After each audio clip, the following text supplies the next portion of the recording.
alta es arriba de 39.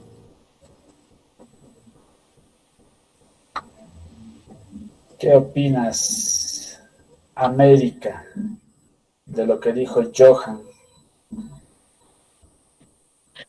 Sí, doctor, pero ya en los 40, arriba de los 39 grados, ya puede ser causantes de una convulsión. Ay, gracias. Dato clic. ¿Estás de acuerdo, entonces? Muy bien. Muy bien. Sí, doctor. Johan.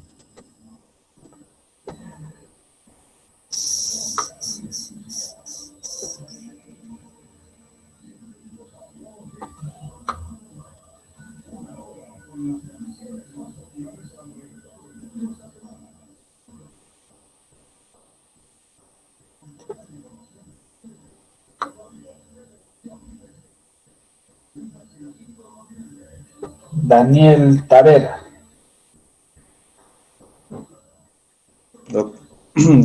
Doctor, Valores de presión arterial. ya. Hipotensión es de menos 90, digo, es menor a 90 de diástole y 60 de sístole. Y del valor normal es 120/80. La hipertensión es más de 140, 90. 140 de ¿Cuánto diástole. dijiste hipotensión? Menor a 90 y 60.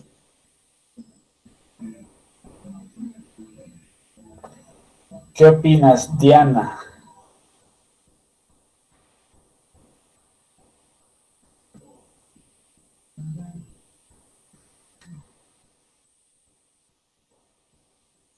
¿Está?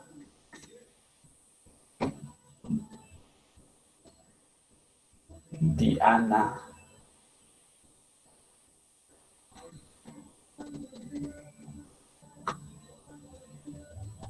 ¿No está?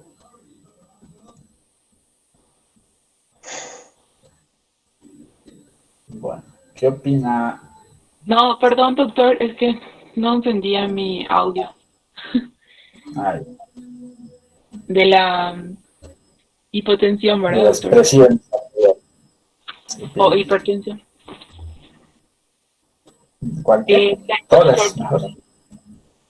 todo. O sea, la presión arterial normal es 120 a 120/80 y está la hipertensión que es leve, moderada. Igual tenemos los valores, lo que tengo que ver, de 140 a 90 ya es hipertensión, moderada 160 a 100 y severa de 180 a 110. Y crisis hipertensiva ya va a ser más de 225 a 125.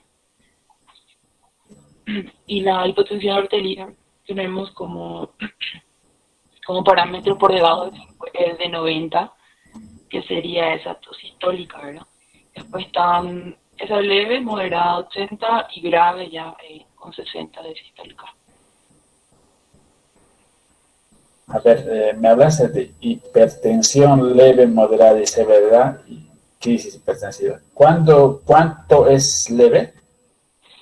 En la hipertensión hay 140 a 90. Leve. Sí, Ese es leve. sí.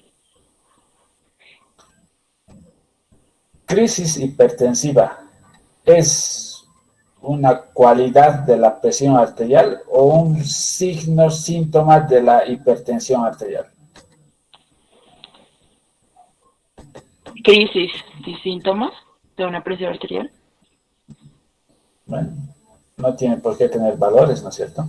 Pero Porque en su vida, espera, en su vida de médicos van a encontrar, ¿sí? Porque la medicina es así. Viene algún paciente con una presión arterial de 90-60, ¿sí? Normal, panchulín ahí bien. Entonces, está en hipotensión, hay que hacer infusión de líquidos, que esté cabeza abajo, etcétera. Pero señor, ¿usted tiene algún síntoma o signo? No. Usted sabe, a veces tiene la facilidad, ¿no? Usted siempre ha tenido esas presiones. Sí, sí les puede decir, sí. Yo siempre he sido de presión baja. Es más, para ese paciente, como la biología, ¿no es cierto? No es matemática. Es más, para él, hipertensión puede ser 110, 70, por ejemplo. ¿Sí? Puede ser para él esa presión. Entonces, a veces ayuda mucho esto de los antecedentes fisiológicos de cada persona. Esos valores que me ha hablado Diana, Daniel, de presiones, que me ha hablado de las temperaturas, son parámetros universales o mundiales. Pero no es para confiarse y estar ciegamente en ellos, ¿sí? Aparte de los números, tiene que estar acompañado por signos o síntomas, ¿sí? Que nos ayudan a diagnosticar. Porque solo con números no es correcto diagnosticar, ¿sí? Hay gente, por ejemplo, hablando de crisis ahora, que por ahí está con 210, ¿sí? Que ya es rarísimo, pero puede estar con 210 de sistólica y 140 de diastólica, por ejemplo. Entonces van a ir, deben estar con algún síntoma, no me duele mi cabeza, o tal vez un dolorcito de cabeza que tengo, pero después no tengo más por ahí síntomas.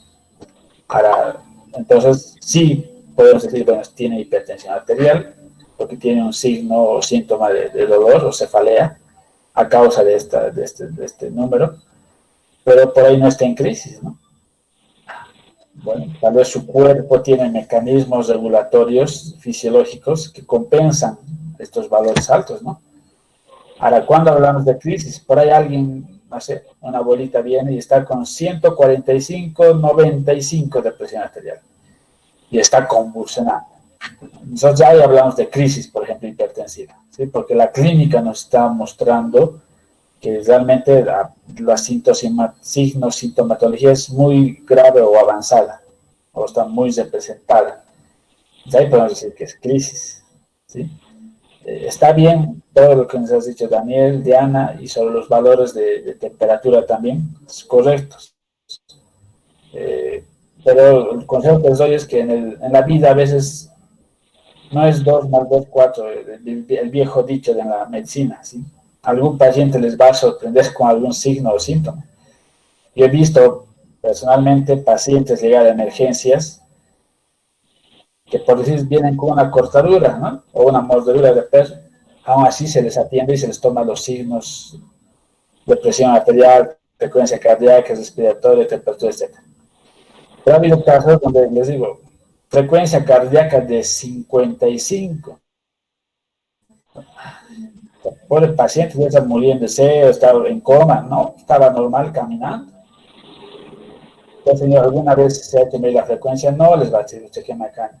¿Tiene alguna enfermedad patológica? No. ¿Ha tenido síntomas antes de hoy día? No. Solo he venido para que me costuren la herida. Entonces, la medicina a veces nos sorprende así, ¿sí? Pero son casos raros, que si alguna vez les toca, bueno, es un hallazgo para que piensen, razonen, sea anecdótico, ¿sí? Pero siempre acompañen los números con signos, sintomatología, ¿sí? Entre los dos se potencian más su diagnóstico. Si a eso le piden tal vez algún electrocardiograma o, no sé, otro examen de laboratorio o de gabinete, mucho mejor, ¿sí? Siempre apóyense en más evidencia. Mientras más evidencias tengan, mucho mejor en su vida. Entonces, gracias. Está bien todo lo que me ha ido mencionando. Ahora, nunca se olviden. Si tienen esos valores, por ejemplo, que ha hablado Daniel, sería bueno que lo pongas, aunque sea en mensaje y a tu grupo de WhatsApp de teoría. Lo mismo con lo de las temperaturas, ¿sí? Para que nunca se les olvide eso. Porque después en un futuro viene ya los contextos hacia la presión, por ejemplo. En niños, ¿cuánto es la presión normal? No, ni siquiera en niños. En recién nacidos, hasta los 7 días, ¿cuánto es la presión normal? En niños hasta los 5 años, ¿cuánto es la presión normal? En adultos o adolescentes, ¿cuánto es la presión normal? En ancianos o tercera edad, ¿cuánto es la presión arterial? Ya van a ver que de acuerdo a las edades, también hay un rango fisiológico de presión arterial. A un abuelito, por ejemplo, no le vamos a exigir que tenga 120-80, ¿no? Dentro de la normalidad, porque entendemos que la fisiología, sus vasos capilares, sus vasos sanguíneos van endurándose por el transcurso de la vida. Entonces, eso provoca resistencia y aumentan algo la presión arterial. Sí, eso seguramente lo están viendo, lo van a ver en fisiología. Pero para ellos será otro valor el de presión arterial normal. ¿Sí? Entonces, pero para que vayan comenzando y tengan las bases del conocimiento, Daniel y no me acuerdo quién publicó de las temperaturas, póngalo como un mensajito en su chat de WhatsApp de ustedes, para que siempre vayan viendo y recordando, ¿Ok? Gracias por su colaboración. Ahora pueden irse terminando la clase. Ah, mentira, que va a terminar la clase. Recién empieza.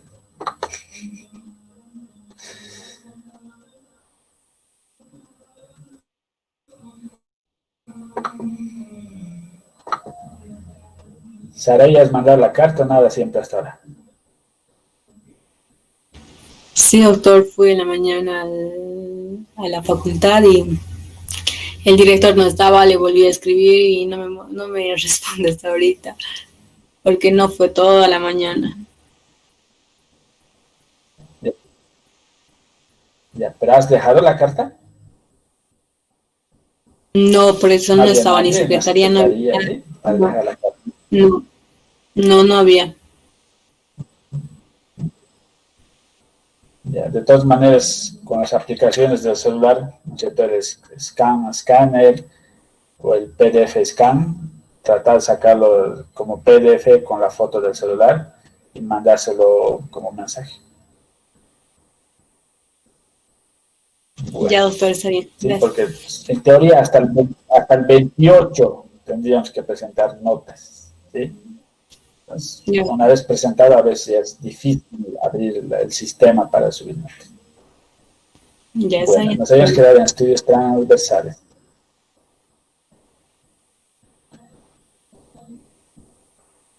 Consultas sobre el tema anterior que habíamos visto de estudios transversales.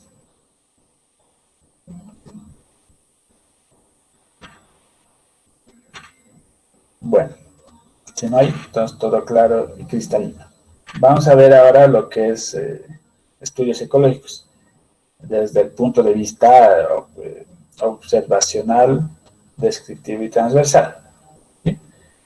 Algo hemos visto un ejemplo, ¿no es cierto?, sobre estudios ecológicos, que obviamente ecológicos se les llama porque toman a grandes poblaciones, o pueblos, o ciudades, o comunidades, ¿sí? Toman casi el total de la población. Por eso es que se habla de ecológicos. No es que sea recursos renovables, ¿no? ¿Sí? El ecológico va a ese término de que se toma gran cantidad de población. ¿Sí? Estos estudios, además, no utilizan la información del individuo como tal para pensar, sino suman todos los datos, ¿sí?, de toda la población, obviamente de cada individuo, pero para analizarlos o evaluarlos, sacan un promedio, un término medio de todos esos valores que puedan llegar a tener, ¿sí? Entonces, recién con ese valor se analiza, porque ese valor dice que estaría representando a toditos, ¿sí? Como les digo, si viene un paciente con frecuencia cardíaca del 56, yo no puedo decir que los 10.000 habitantes de Sucre todos tienen frecuencia cardíaca del 56, ¿no es cierto? Entonces, no. O si viene un paciente que tenga la frecuencia cardíaca de 95, no puedo decir tampoco que todos los 10.000 habitantes de Sucre tienen frecuencia cardíaca de 95. Entonces, a los 10.000 habitantes les iré a medir su frecuencia cardíaca y luego sacaré un promedio, un valor central, ¿sí?, de esos datos agregados, y recién diré, bueno, el promedio de los 10.000 habitantes respecto a frecuencia cardíaca había sido de 80.6, por ejemplo. Bueno, entonces, la frecuencia cardíaca de los ciudadanos de la ciudad de Sucre tiene una frecuencia normal que ronda entre los rangos de 80.6 latidos por minuto. Entonces, así se va analizando en estos grupos, en estos estudios ecológicos. Describen la enfermedad en la población en relación a las variables de interés, como puede ser la edad, la utilización de servicios, el consumo de alimentos, de bebidas alcohólicas, de tabaco, etc. Entonces vean que puedo estudiar tranquilamente una enfermedad o sus factores o sus contextos, o si no, solo factores y contextos de toda una población, ¿sí? Acuérdense del ejemplo de los métodos anticonceptivos, por ejemplo, que yo puedo ver el grado de conocimiento, uso y práctica de métodos anticonceptivos en toda la población. Puede ser Bolivia entera, puede ser solo Sucre, puede ser todo Chuquisaca, etc. ¿Sí? Puedo tomar respecto al consumo de bebidas alcohólicas, por ejemplo. Puedo estudiar a ver cuánto consume la población de Bolivia. ¿Serán bien borrachos? ¿No serán borrachos?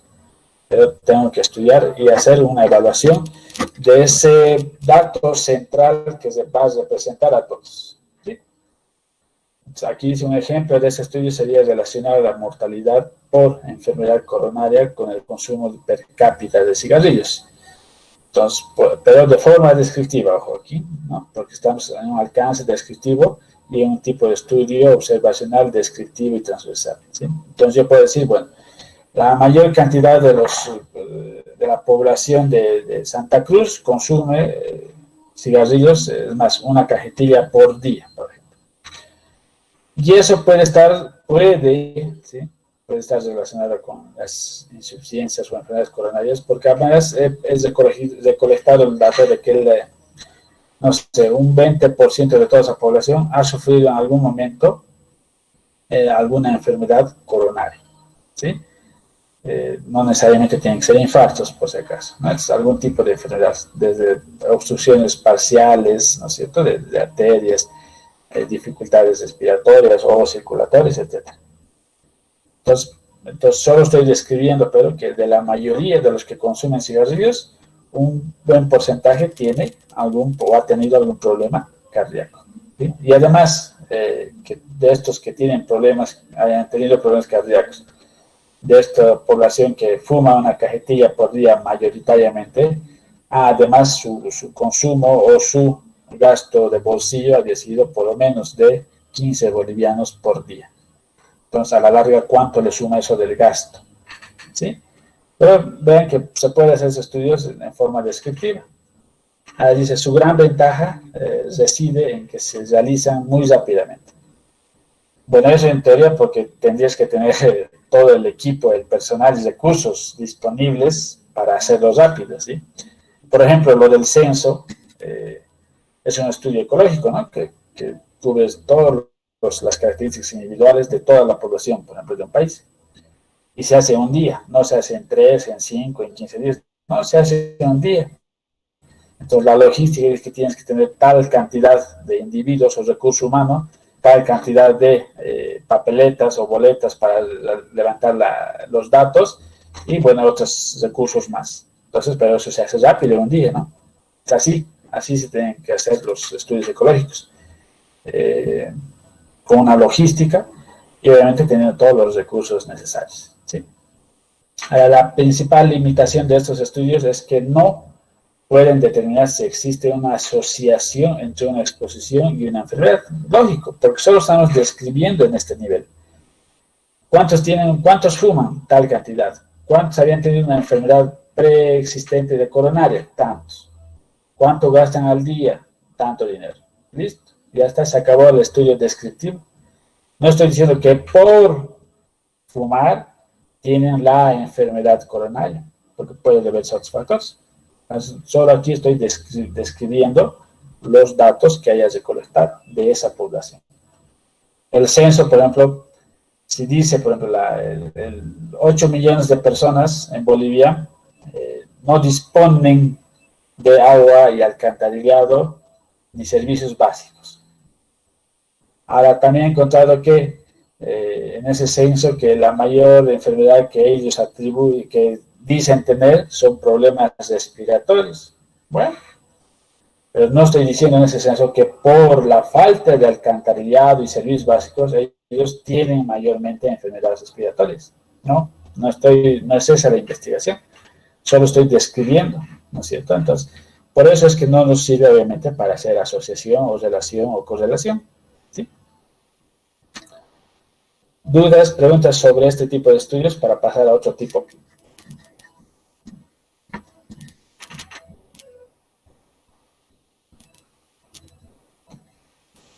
Nada. Todo cristalino.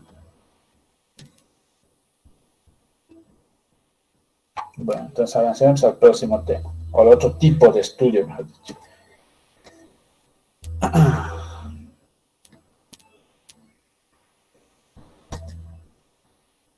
Ahora, ¿por qué no quiero una vez? Ahí está. Bueno, ahora entramos al otro bloquecito de arriba de los estudios que estaban de prevalencia, ecológicos, ¿no es cierto? Vamos a entrar al grupo de los estudios observacionales, es decir, que no tienen ninguna intervención, pero que ya son de un análisis analítico y de un corte longitudinal, ¿sí? Entonces ya estoy viendo que puede haber más de 2 variables y que seguramente más de un dato recolectado por cada individuo de investigación. Ahora, ¿qué es lo peculiar de esto? Porque puedes recolectar también tipos de prevalencia, por ahí 2 datos o 3 datos, pero ¿qué lo hace lo característico de estos estudios? Que tienen grupos de control, ¿sí? Es decir, que voy a seleccionar o tener 2 grupos mínimamente de controles. Es decir, un grupo de control de casos y un grupo de control, ¿sí? Entonces ya vamos a ver.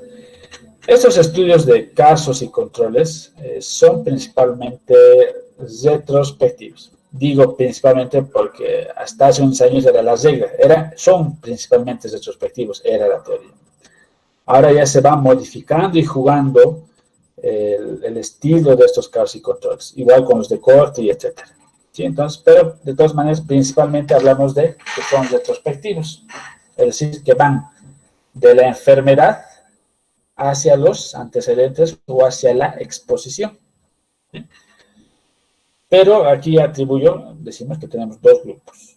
¿Sí? En el de prevalencia, por ejemplo, era un grupo y listo. En el de incidencia también un grupo y listo. En el de ecológicos un grupo entero, grande, gigantesco, pero listo. ¿Sí? Aquí no. Aquí se va a separar en grupos de casos y grupos de controles. Por eso es que es casos y controles.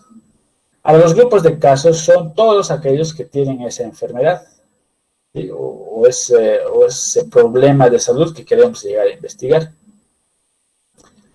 Y la idea es que estos grupos, por ejemplo, pacientes hipertensos, yo agarro a todos los hipertensos, ¿sí? Los agarro en grupo de 30, ¿listo? Estos son hipertensos. Entonces yo les tomaré el dato, por decir, de expuestos y no expuestos, es decir, que estos hipertensos recogeré el dato de su peso, por ejemplo, ¿sí? Entonces yo agarro mi grupo de 30 estudiantes, del grupo 7, todos con hipertensión. Bueno, ahora diré cuántos tienen sobrepeso, cuántos tienen normopeso. Simplemente a eso miren. Entonces, yo sé que los hipertensos expuestos son aquellos que tienen sobrepeso. Y los enfermos no expuestos son aquellos que tienen un peso normal. ¿Sí? Entonces, ese es mi grupo. Pero para tratar de estudiarlos y hacer esa comparación, porque al final se tiene que hacer una comparación, agarro otro grupo de similar cantidad, otro grupo de más o menos igual 30 individuos, pero que son sanos, es decir, que no tienen hipertensión arterial, ¿sí? Que tienen una... Entonces los voy a decir.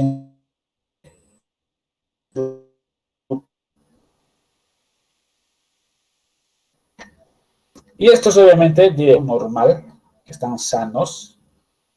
¿Cuántos tendrán sobrepeso? Entonces yo les tomo la balanza y les empiezo a pesar, ¿sí?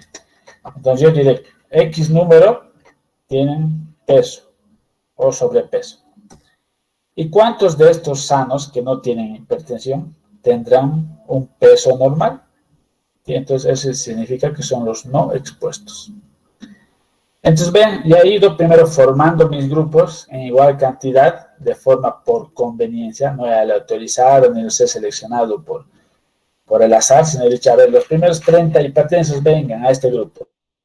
Los otros sanitos, 30 igual al otro grupo, listo. Ahora, he recolectado el primer dato. El primer dato es sus pesos, ¿sí? Pesos de los hipertensos, pesos de los sanos. Luego diré, de los hipertensos, tal número habían sido con sobrepeso y tal número con normopeso. Lo mismo con los grupos de sanos.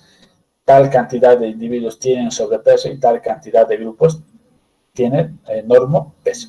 Listo, ya tengo además una recolección de datos.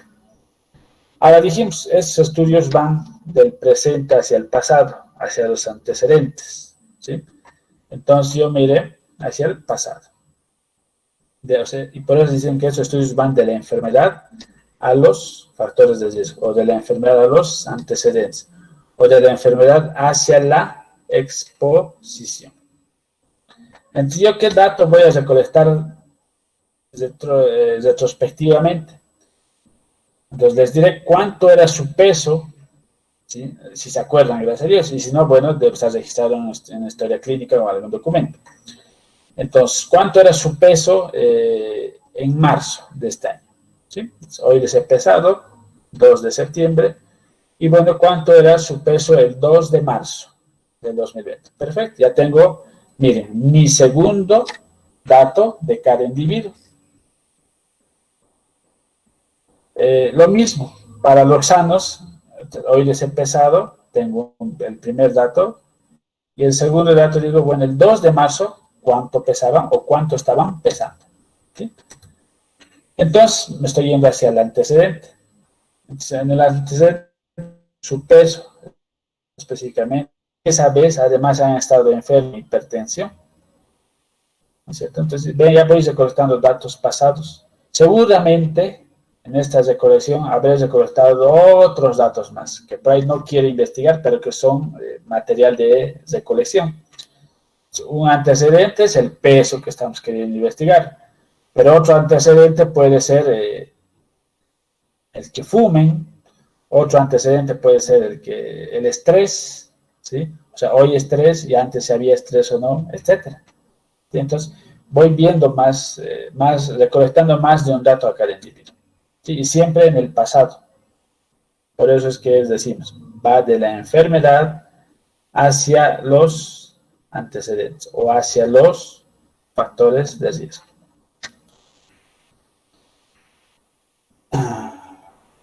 Bueno, ahora vamos a ponerle un ejemplo más práctico, ¿sí? Casi que lo hemos estado tomando. Entonces ya agarro la hipertensión, ¿sí? Todos aquellos que tengan hipertensión, a este ladito, son mi grupo de casos. Y todos los que no tengan hipertensión, vengan al otro grupo que van a ser mis controles. Perfecto, ya tengo mis dos grupos. Entonces, ¿cuál es la primera medición que voy a hacer?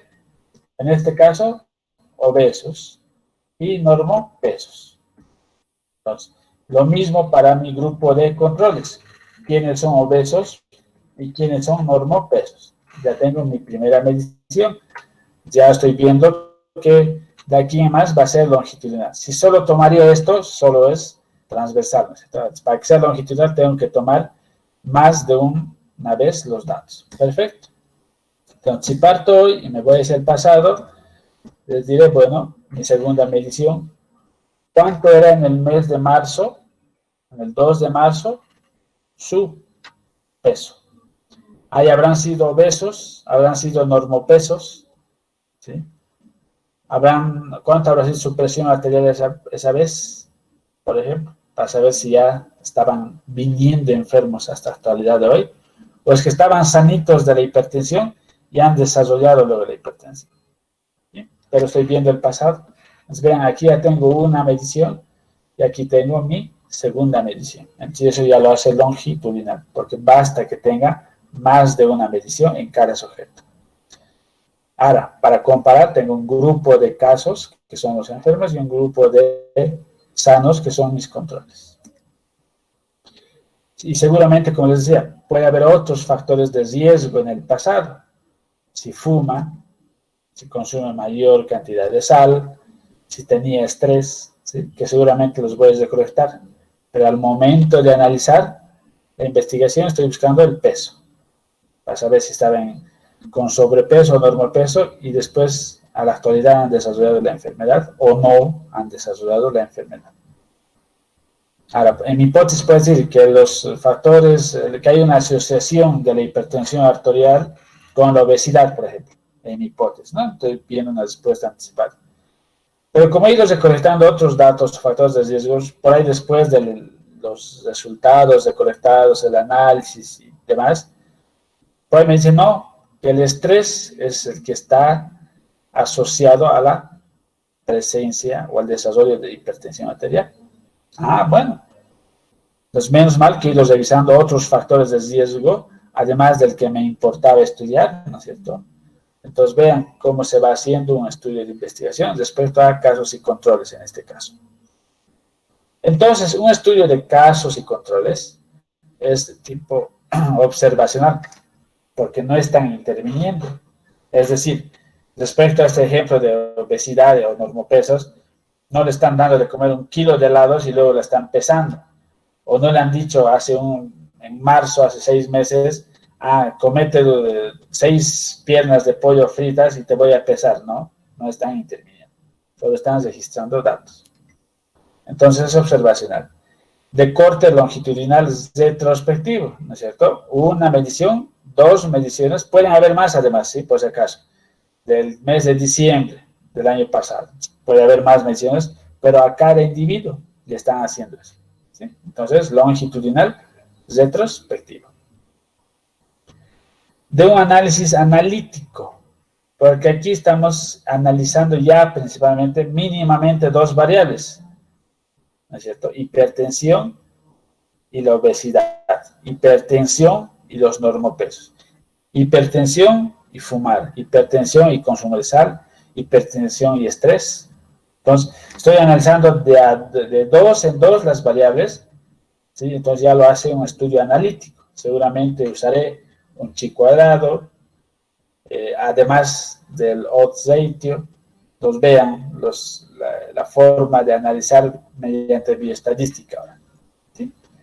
¿Por qué? Dice, ¿no?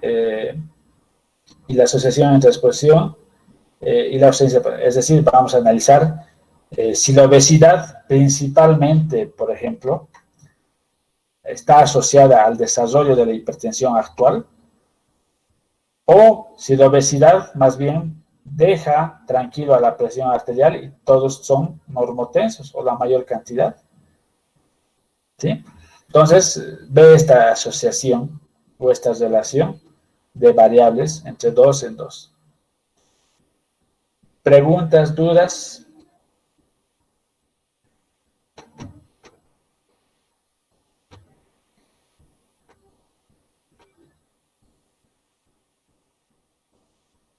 ¿Ninguna?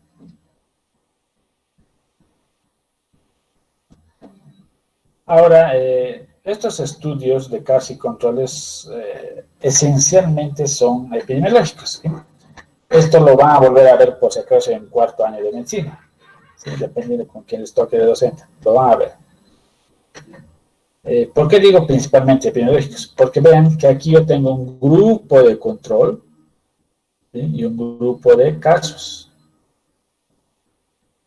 A veces en otros estudios que no son netamente de salud o epidemiológicos, como tal como estos, se pueden hacer estudios de casos y controles, pero sin el grupo control, es decir, con un grupito, ¿sí? Podríamos decir que es un pseudo casos y controles, pero que puede ser longitudinal, observacional y analítico, ¿sí? Pero eso es ya adentrarse, como les decía, en otras variables del mundo de la ciencia, de la investigación. Pero por ahora ustedes tienen que quedarse que para hacer un estudio de casos y controles, tiene que haber primeramente 2 grupos, el de casos enfermos y el de controles, los sanos, que tienen que estar equiparidad de números de sujetos. Un grupo, lo ideal sería 30-30 mínimamente, ¿sí? Pero un grupo puede tener por ahí 31 y el otro grupo puede tener 28. Entonces, es equipareado, se puede decir los grupos. No estamos manejando el término igual, porque igual simplemente tiene que ser 30 y 30, 28 y 28, 31 y 31. No, a veces es imposible en la vida de la biología humana. Entonces, por eso hablamos de equiparidad, ¿sí? Tercero, va de la enfermedad hacia el factor de riesgo, es decir, del presente al pasado. Entonces, es retrospectivo, ¿sí? Esas son las características principales de estos estudios casos y controles. Vayamos con otro ejemplo, ¿sí? Y aquí ya vamos a poner el título y el objetivo general. Entonces dice, relación entre el hábito de fumar durante el embarazo y el bajo peso de los recién nacidos de estas mujeres, que fueron atendidos, tendría que ser que fueran atendidas en el Hospital Ginecobstétrico de la ciudad de Sucre en el periodo 2019 al 2020, es decir, durante un año. ¿Por qué estoy tomando un año por términos lógicos? Porque la gestación dura 9 meses, ¿no es cierto? Entonces, una durará 10, otra durará 7 meses, etc. Pero tengo que estudiar a varias mujeres embarazadas. No todas se han embarazado el mismo mes, ¿no es cierto? Entonces, algunas se habrán embarazado el siguiente mes o el anterior mes, entonces por eso estoy tomando un año entero, ¿sí? Entonces, en ese transcurso del embarazo, yo las identifico como vienen a sus controles al hospital ginecobstétrico, entonces ya sé quiénes vienen, además ya están programadas en teoría, ¿no es cierto?, para que vengan tal mes y tal fecha le toca el siguiente control, tal mes y tal mes le toca. Entonces, yo en cada visita que me hagan, o en la primera visita, por ejemplo, les digo, bueno, ¿ustedes fuman, señoras mamás? Acá la mamá, ¿no? ¿Fuma? No fuma. ¿Fuma? No fuma. Entonces voy indagando ese dato principalmente. Entre otros, seguramente, ¿no? Les repito. Porque puedo preguntarles también, ¿usted consume bebidas alcohólicas? No consume. ¿Usted tiene una vida sedentaria o no? ¿O activa? ¿Usted es, no sé, por ejemplo, ama de casa o usted es... no sé, trabaja en el banco, por ejemplo, ¿sí? De administrativa o algo. Se me ocurre. Pero voy preguntando seguramente muchos otros datos más. Obviamente el que quiere saber es si fuma o no fuma, ¿no es cierto? Para que mi investigación bote ese dato que quiere investigar. Bueno, entonces les voy preguntando, ¿fuma o no fuma? ¿Sí? Y posteriormente, bueno, en cada visita por ahí me dice, sí, hoy he fumado o no fumo. Y en otra visita por ahí me dice, sí, he fumado. Y acuérdense que un mínimo de controles prenatales antes del parto son mínimamente 5, ¿no es cierto? 5 a 6. Bueno, entonces tendré, miren, 5 datos, ¿no es cierto? O sea, durante 5 cortes de tiempo de los 9 meses tengo datos si han fumado o no han fumado. El primer control me dice, no he fumado. El segundo control, no he fumado. El tercer control, sí he fumado. Entonces, voy recolectando datos. Al final quiero saber si fuma o no fuma. Perfecto. El objetivo general, miren, determinar la relación existente entre el hábito de fumar y el bajo peso de los recién nacidos de las mujeres que acuden al hospital ginecobstétrico de la ciudad de Sucre en el periodo 19-20. Entonces, vean que va coherente con mi título, el objetivo general. Y seguramente ustedes ya se han imaginado cuál será la pregunta de investigación. Y seguramente ya saben qué nivel de alcance de investigación será. ¿Qué nivel creen que es?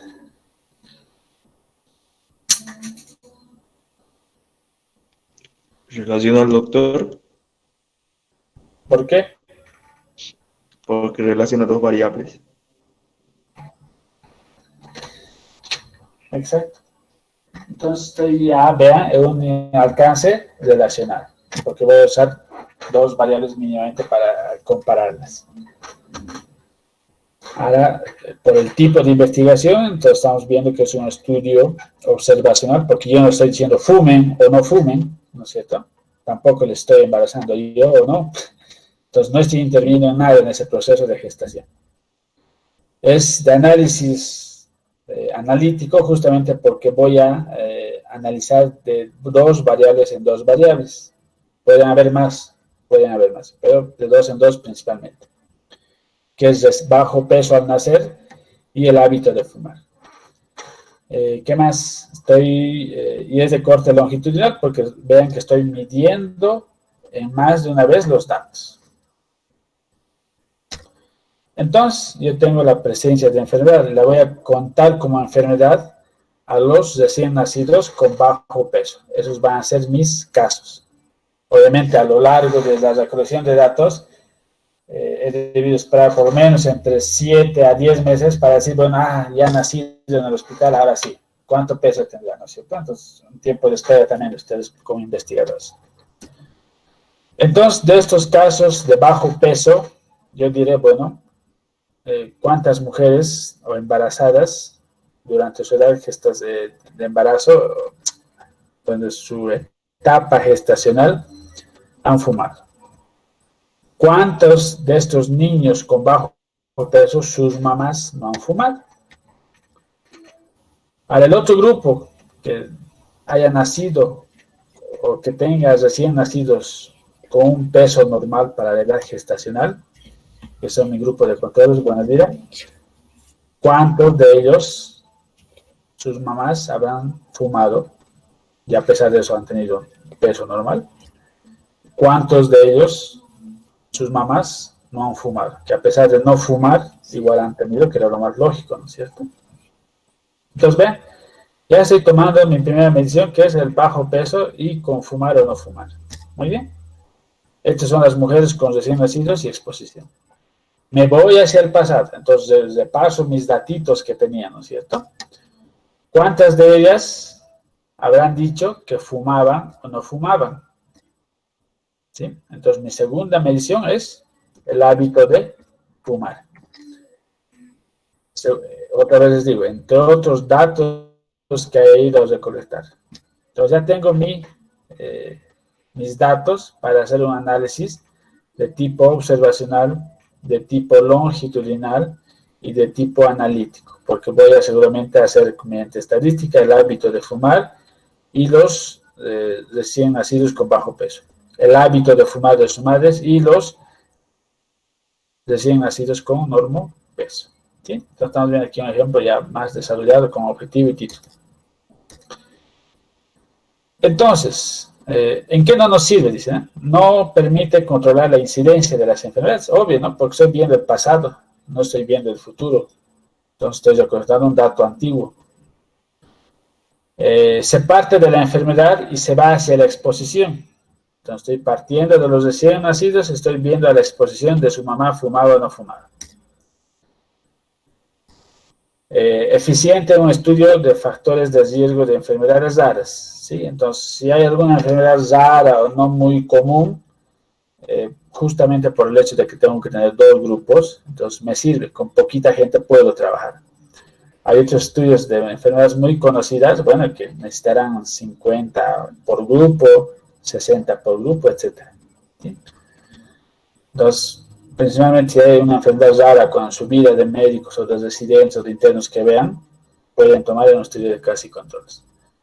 Ahora, susceptible a errores sistemáticos, sí, porque por ahí ustedes hoy han entrado al servicio de ginecología, de internitos, y justo se ha empezado a tocar atender partos, ¿sí? Bienísimo.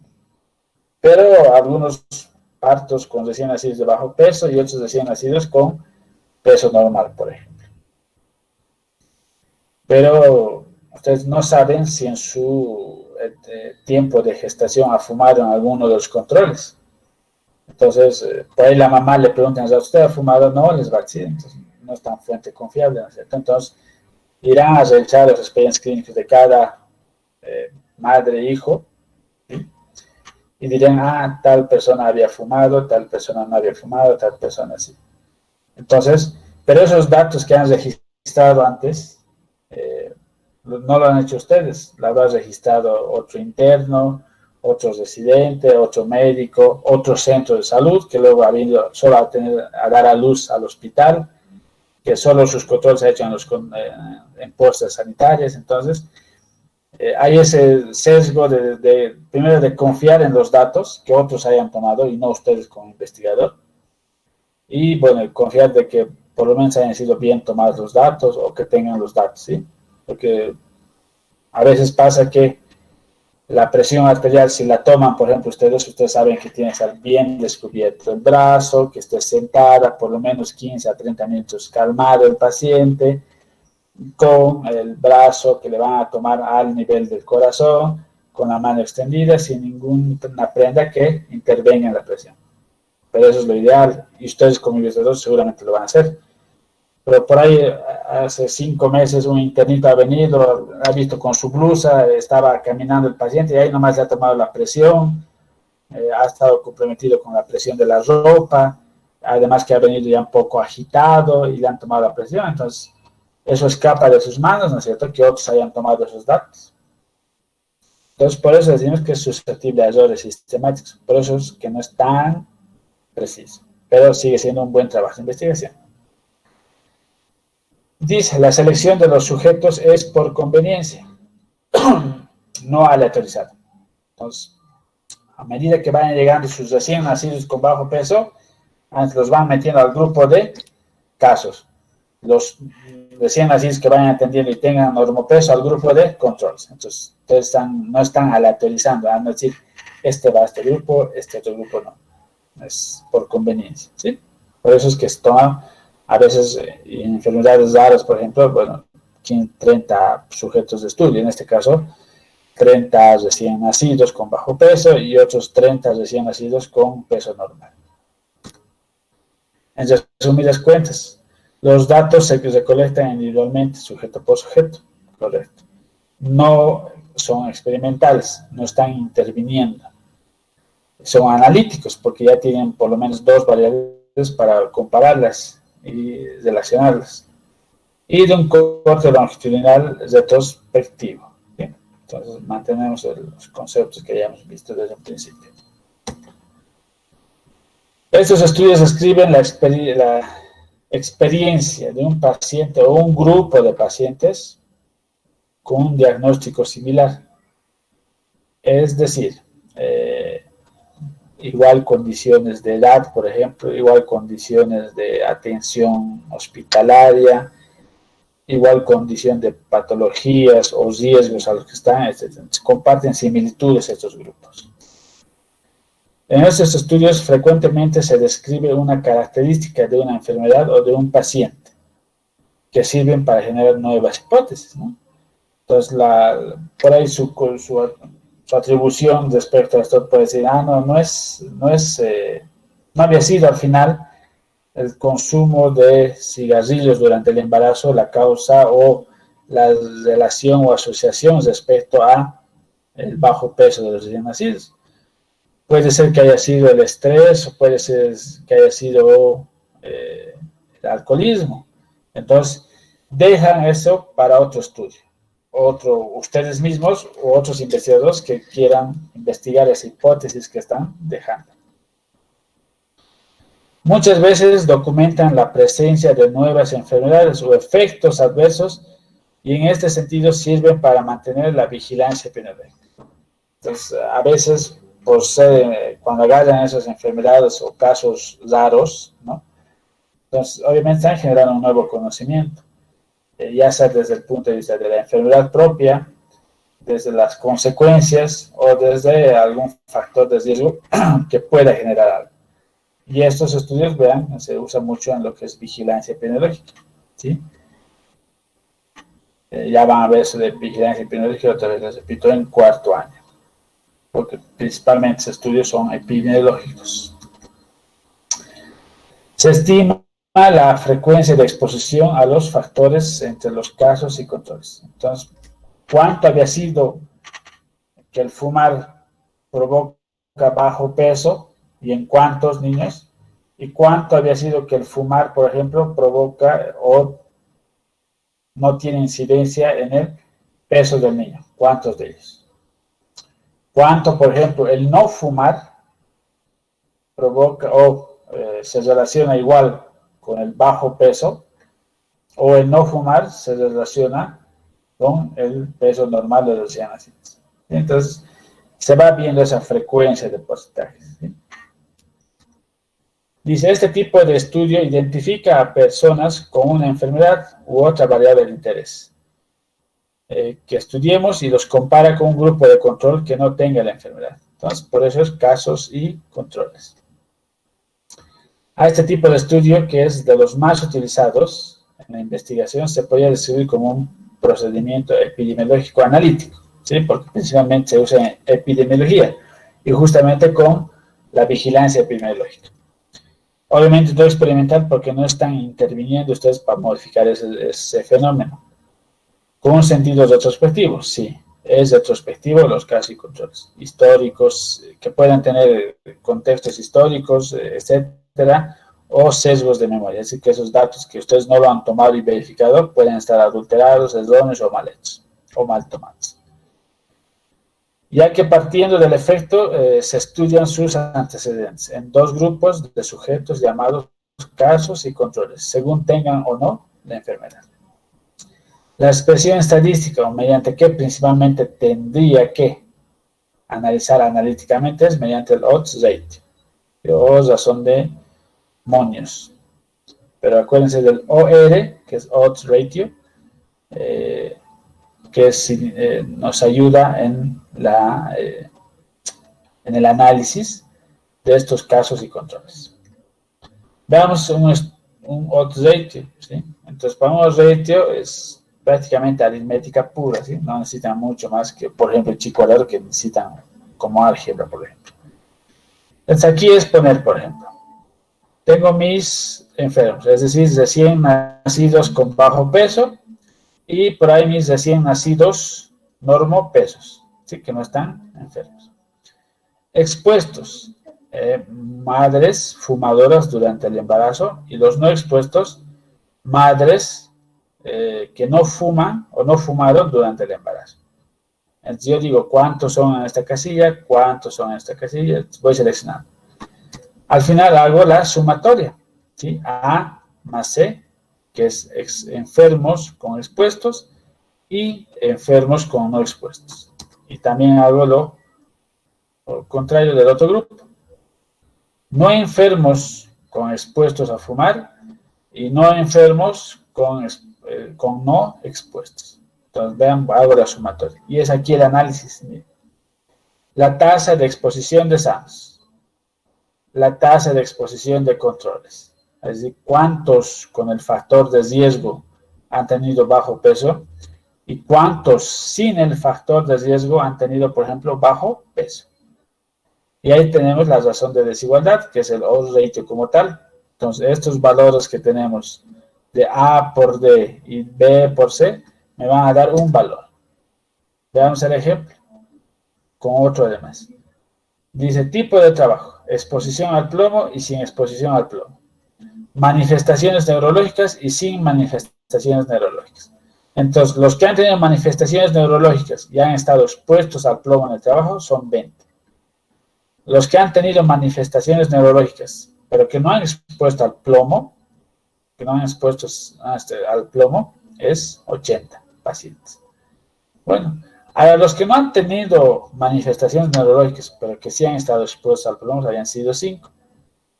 Y los que realmente no han tenido manifestaciones y no han estado en exposición al plomo son 95. Entonces vean los totales que voy sacando de columna a columna. Y siempre de arriba hacia abajo y luego de izquierda a derecha. Entonces estos son mis resultados. Ahora, les decía que el odds ratio es nada más respecto al A, haciendo los cruzamientos, ¿no es cierto? A con C, B con D y hacer la división. Y por ejemplo, en este caso nos ha salido 4.75. Y ahora, esto es la matemática. Y luego intervienen ustedes como investigadores. ¿Qué significa el 4.75? ¿No es cierto? Porque ahora la gran pregunta es qué hacer con los números o qué hacer con el resultado numeral. Entonces, cuando hagamos estos números, yo tendré un parámetro, por ejemplo, que puedo decir que los pacientes expuestos al plomo, por ejemplo, tienen, pónganles redondeados, 5 veces más, ¿sí?, de presentar, por ejemplo, enfermedades neurológicas versus los no expuestos al plomo. ¿Sí? Entonces, ese resultado es este. Entonces, eso es lo que quiere decir este número. ¿Sí? O si quieren exactamente, 4.75 veces más, ¿sí?, o veces menos, dependiendo de cómo quiera hacer el análisis después de toda la pregunta de la investigación. ¿Sí? Entonces, este es el odds rate. Preguntas, dudas sobre casos y controles.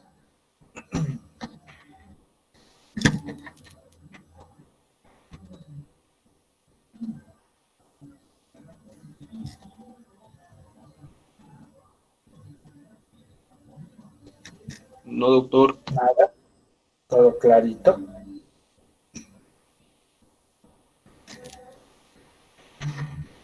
Bueno, entonces esto es respecto a casos y controles. Ahora vamos a ver ese mix que les decía al principio, esos híbridos.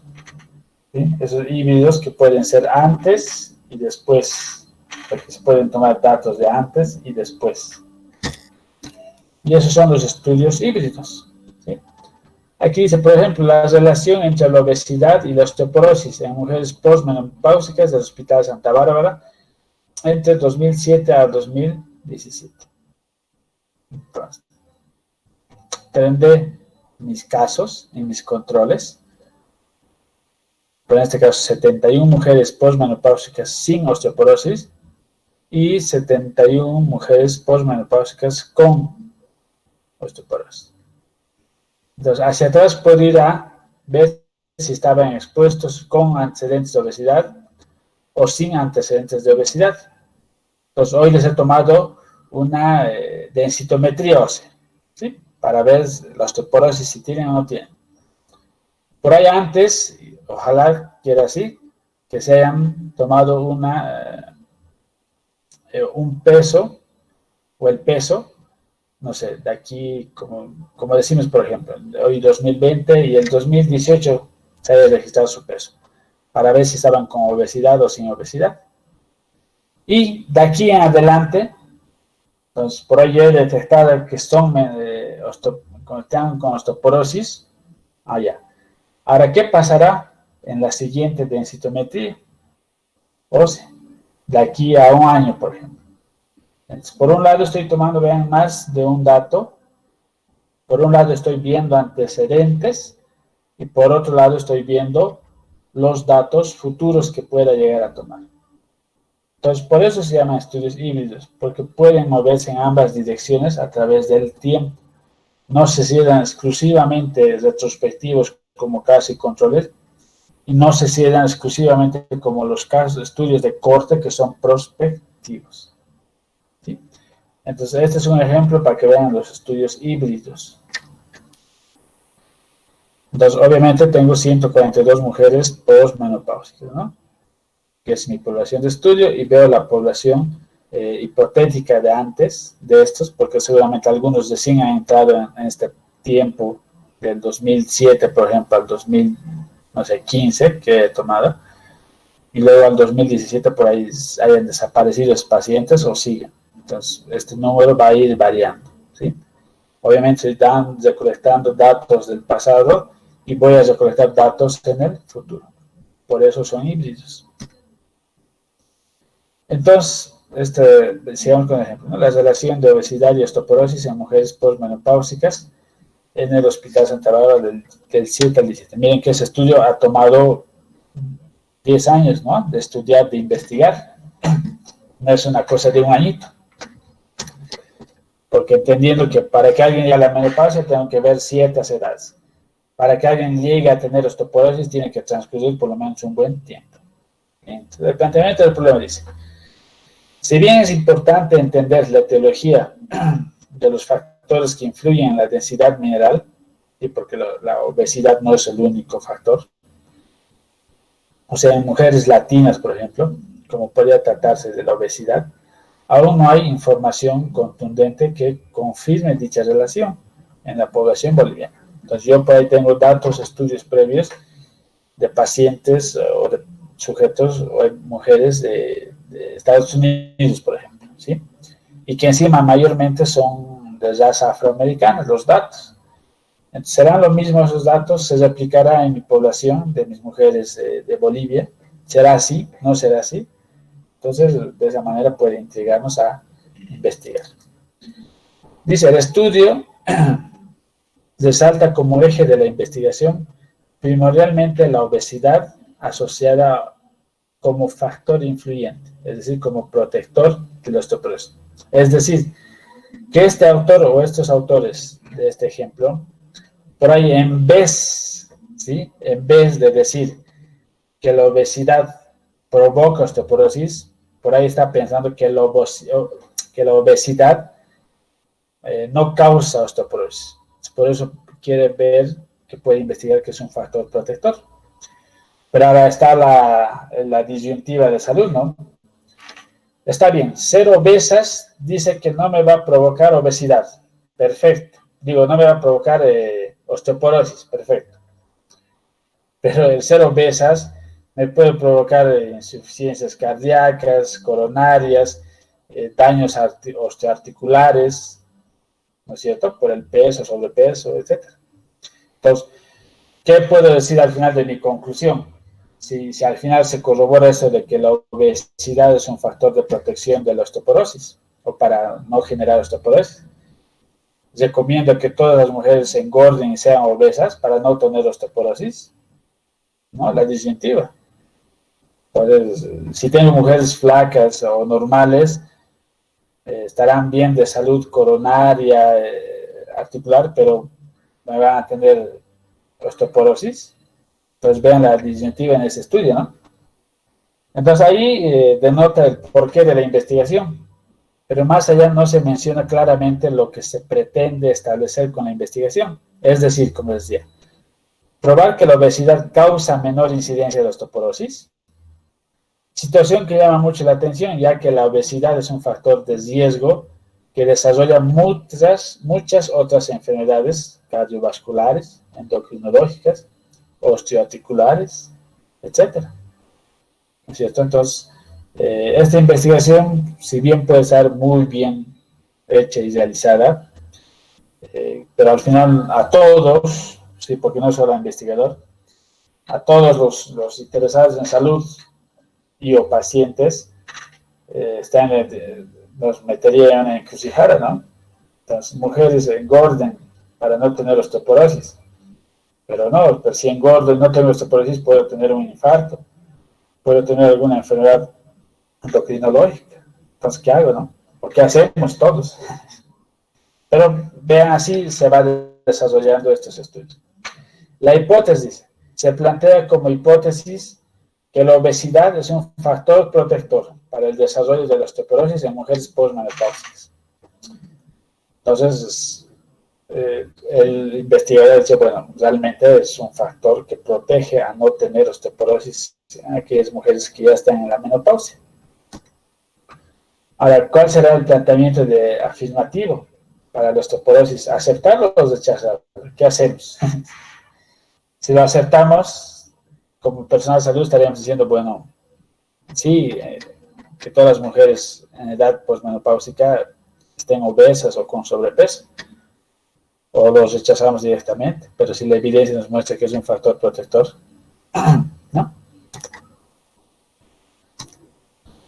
El objetivo general, ¿no? Es determinar la relación existente entre la obesidad y la osteoporosis en mujeres postmenopáusicas que acudieron al servicio de endocrinología, al servicio de hospital central. Objetivo específico, estimar la frecuencia de obesidad en mujeres postmenopáusicas con o sin el diagnóstico de osteoporosis. Aquí otro detalle, ¿no? Y yo no voy a ir directamente a aquellas mujeres postmenopáusicas que a ver si tienen obesidad o no. Entonces tendré que ver si esas postmenopáusicas tienen osteoporosis, si tienen, y si no tienen o no han sido diagnosticadas, bueno, igual las voy a meter dentro de mi grupo de investigación. Dice, el objetivo general de la acción está descrita en infinitivo. Delimita claramente lo que se pretende buscar, pretende resolver el problema planteado y es medible. ¿Sí? Se puede medir. El objetivo específico guarda relación con el objetivo general, más va dirigido al grupo control para luego hacer las comparaciones con el grupo de estudio. ¿Sí? Entonces, entre mujeres con osteoporosis y mujeres sin osteoporosis. Entonces, la relación entre la obesidad y la osteoporosis, que es nuestro tema. Metodología y tipo de estudio. Es un estudio observacional, analítico, longitudinal, ambispectivo. Aquí ya estamos diciendo que es un estudio mixto en cuanto a temporalidad, que es retrospectivo y prospectivo. Revisa antecedentes y también a futuro hacen las densitometrías óseas. Entonces, por eso son estudios híbridos. Entonces, el presente estudio es un estudio de caso y control pareado, ¿sí? Porque la proporción es 1 a 1, es decir, ha agarrado una mujer osteoporótica con otra mujer no osteoporótica. Entonces, ha tenido la población diana, la población elegible y los sujetos de estudio. ¿Y esto a qué se refiere?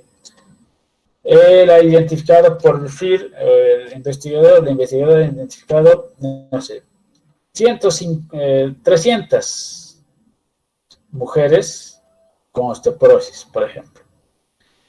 Esa es su muestra o su principal población.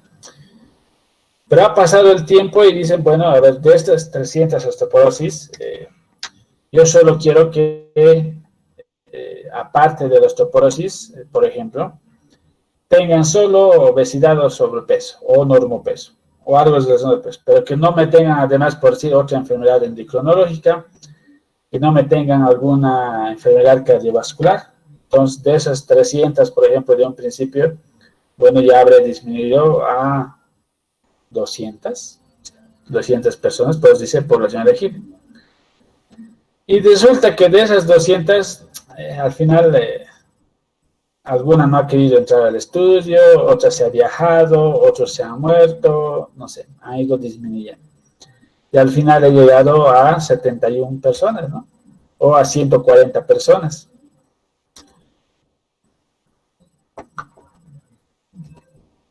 Entonces, por decir en este ejemplo, ¿no? De 1.400 historias clínicas de mujeres postmenopáusicas, luego de criterios de selección, 1.738, de 14.000 he llegado a 1.738 por menopáusicas. De esas, por decir, 142 mujeres postmenopáusicas, ¿sí? Se ha ido disminuyendo mi población. Bueno, entonces de esas mujeres postmenopáusicas he dicho, bueno, un grupo lo voy a considerar como casos y otro grupo de 71 como controles. Entonces el tipo de muestreo, el muestreo fue incidental por saturación, es decir, calculado con la fórmula para estimación de riesgo. Ya vamos a ver esto en el próximo tema de muestra de muestreo universo. Se apareó los casos y controles uno a uno, ¿sí? Pues por cada mujer menopáusica en casos, tendré otra mujer menopáusica, postmenopáusica en controles. La asignación de grupos fue de acuerdo a criterios de inclusión, es decir, postmenopáusicas de 45 a 65 años, y los criterios de exclusión, que por decir sean mujeres, no sé, mayor de 70 años, que no quiero que entren por temas de fisiología y anatomía en mi estudio. ¿Sí? Entonces, vean la evolución de un estudio híbrido, que recolecta datos pasados, toma datos actuales y seguramente va a tomar datos futuros, con el fin de saber si al fin y al cabo, en este caso el tema como tal es un factor protector, la obesidad, o en otros temas, por ahí pueden decir que es un factor de riesgo y que resulta luego que de su investigación no había sido un factor protector. Entonces, todo esto de las hipótesis, el planteamiento del problema, la pregunta, el objetivo general, solo nos muestran cómo ir investigando. Que al final los resultados te pueden corroborar lo que has ido pensando, perfecto. Que te pueden refutar y decir que no, era otra cosa el fenómeno como tal, perfecto también. Entonces están generando nuevos conocimientos, ¿sí? Entonces, pero estos estudios híbridos se mueven así, datos antiguos, presentes y futuros. Cuando solo los casos y controles puros solo ven el pasado, ¿no es cierto? Del presente al pasado. Y como vamos a ver el siguiente estudio, que es de cortes, solo ve hacia el futuro, no ve el pasado.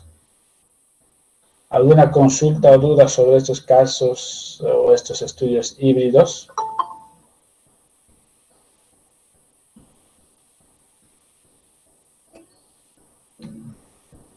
Yo sé que por ahí es medio complicadito entender esto, ¿sí? Por eso decía que mi principal función es, en este año, es que primero identifiquen cuáles son los observacionales, experimentales, longitudinales, transversales, descriptivos, analíticos. Porque después uno adentrándose en cada tema es mucho más amplio incluso de lo que les estoy dando. Por eso es que uno en cuarto año van a volver a ver esto y más profundo, ¿sí? Es para que puedan entender mucho más. Porque el problema son las variables, o sea, las variables o la variabilidad que hay en estos tipos. No es solo casos y controles, no es solo cortes. Hay muchos otros estudios, aparte de estos tres que les estoy mostrando, que complementan con la epidemiología principalmente, ¿sí? Entonces, no se preocupen que a lo largo del tiempo van a ir comprendiendo más y profundizando más también estos tipos de estudios. ¿Sí? Sigamos entonces. Doctor, disculpe, Dime. un compañero se le acabó la batería de la laptop, entonces no puede ingresar ahora y está entrando desde su celular y me dice que sigue en sala de espera o algo así. Luis Blackwood Alanes. Sí, doctor, él. Pero él nunca ha entrado o ha entrado. Me acaba de decir que se la apagó y que no podía entrar.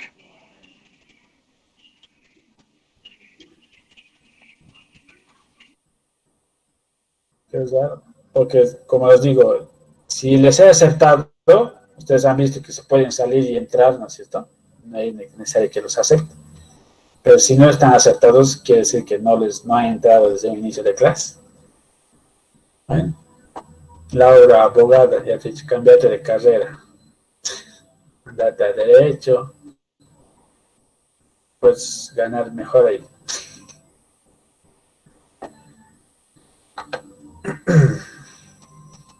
Bueno, preguntas, dudas.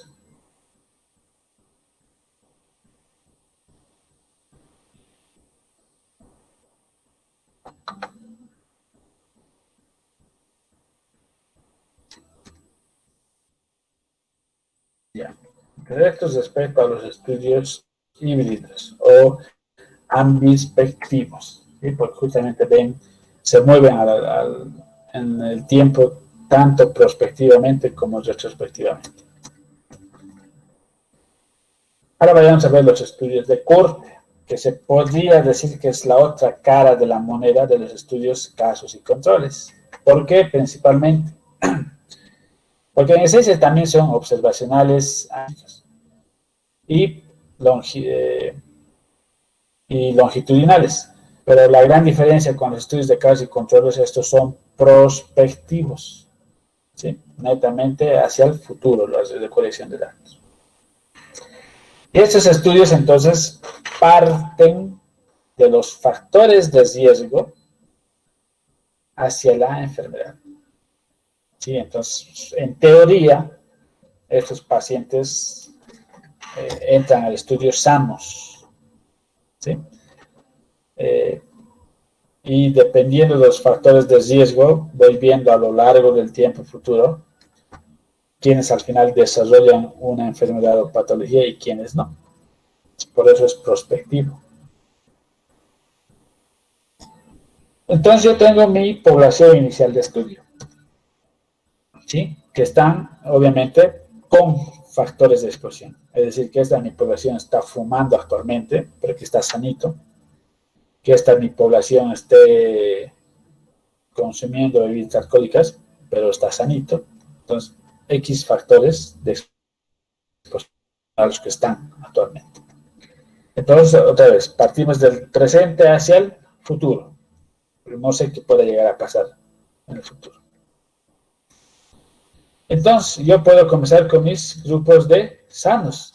Obviamente, tengo que tener dos grupos, ¿no es cierto?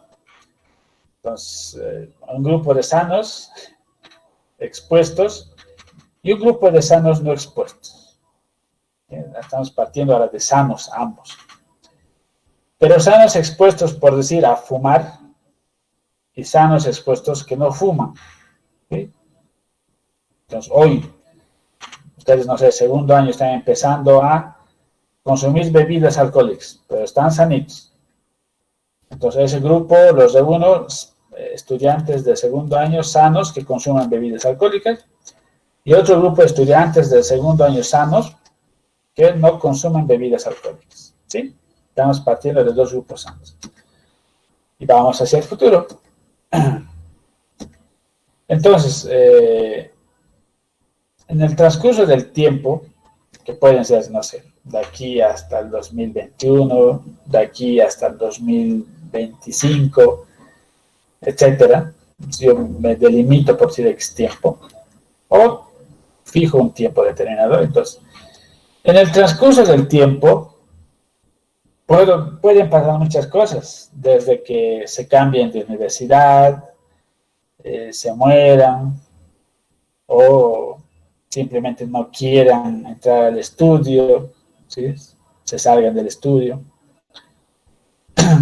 Entonces pueden pasar muchas cosas, que yo puedo por ahí perder mis sujetos de estudio. Si yo los tenía, por ejemplo, en un principio 30 sanos consumidores de bebidas alcohólicas, y el otro grupo 30 sanos que no consumen bebidas alcohólicas, entonces por ahí en X tiempo ya tengo solo 25, o por ahí solo tengo 15, entonces por ahí he ido perdiendo sujetos por X motivos, ¿no es cierto?